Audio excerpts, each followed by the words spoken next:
Jeremy Scahill is author of Blackwater, The Rise of the World's Most Powerful Mercenary Army. He is an award-winning investigative journalist and correspondent for the national radio and TV program Democracy Now! He is also a Puffin Foundation Writing Fellow at the Nation Institute. The State Department offered the individuals who did the shooting that day from Blackwater in the Square something called limited use immunity, which is very rarely handed out before you figure out who the guilty parties are. And basically what it said was, you talk to us and nothing you say can or will be used against you in a court of law. That was one of the ways Oliver North got off after Iran-Contra, was because he had been given this immunity, and then later his lawyers argued that prosecutors used that information he provided with his immunity to bring charges against him, and that's how he got off the hook. So the State Department, within hours of this shooting, offers the shooters that limited use immunity. And what that means now is that the FBI, as it investigates it, cannot use any of that information that these individuals gave to bring any charges against them. Now, if you have any faith in the Bush Justice Department's ability or willingness to prosecute politically connected corporations, you probably weren't invited here, and I look forward to your disruption in a few moments. But what we saw was that you have a crime scene where you have 17 civilians that were gunned down, apparently in cold blood, with no provocation whatsoever. The chief law enforcement entity of the United States government is the FBI. They were not sent in to investigate for a full 2 weeks. While that crime scene was contaminated, while witnesses were not taken in for questioning, while the individuals had been granted some form of an immunity.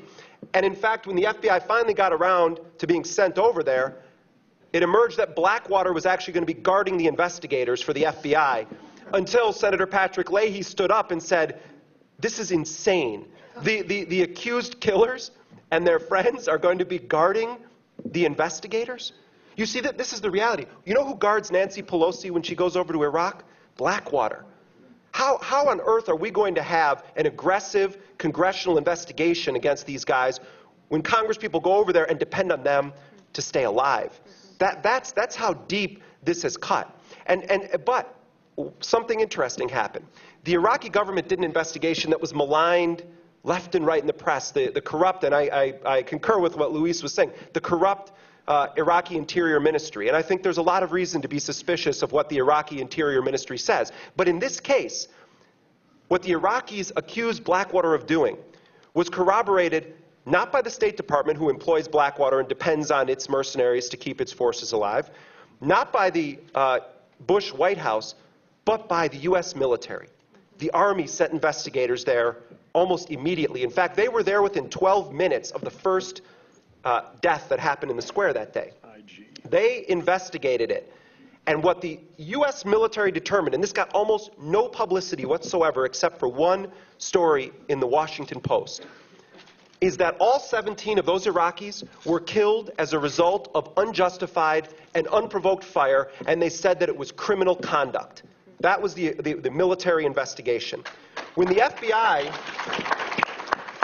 and what the military did, what the Bush White House and its State Department should have done immediately, they interviewed Iraqi witnesses. They interviewed Iraqi police officers on the scene. They interviewed people who themselves had been shot. They interviewed some of the individuals who had taken part in the melee that day. We also discovered that apparently one Blackwater officer was so horrified, Blackwater mercenary was so horrified at what was happening, that he turned his own weapon on another Blackwater guy and told him to cease fire. That's how out of control it had gotten. So the military does its investigation. The FBI finally gets over there, and I was very skeptical of what the FBI was going to find. But what was incredible is that the FBI leaked some of its findings to the New York Times, and we understand that the FBI says that 14 of those 17 deaths were as a result of unjustified and unprovoked fire. The military in return said that the FBI was being too generous to Blackwater. And so what happens now? Where are the individuals who gunned down these 17 people? They're walking around as free people. They'll never be handed over to the Iraqi legal system, and they may never be prosecuted in this country, because the laws on the books right now in the United States are such that if you're a soldier and you murder someone in Iraq, you could be court-martialed, clear as could be. There have been at least 64 murder-related courts-martial in Iraq. I think the number is probably much greater now, which I think is shockingly low. I think that there's been a lot more murder in Iraq by U.S. soldiers, and it needs to be prosecuted. Not a single armed contractor has ever been prosecuted for any crimes in Iraq whatsoever. Not jaywalking, not murder, not torture. Only 2 contractors of the hundreds of thousands that have gone in and out of there over the course of 5 years have ever been charged with any crime.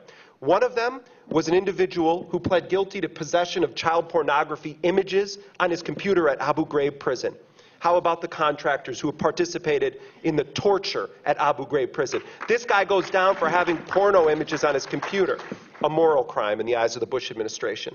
And then you have another prosecution of an individual who allegedly stabbed a coworker in a kitchen, a KBR person. That represents the entirety of prosecution of the private army that the Bush administration has deployed in Iraq.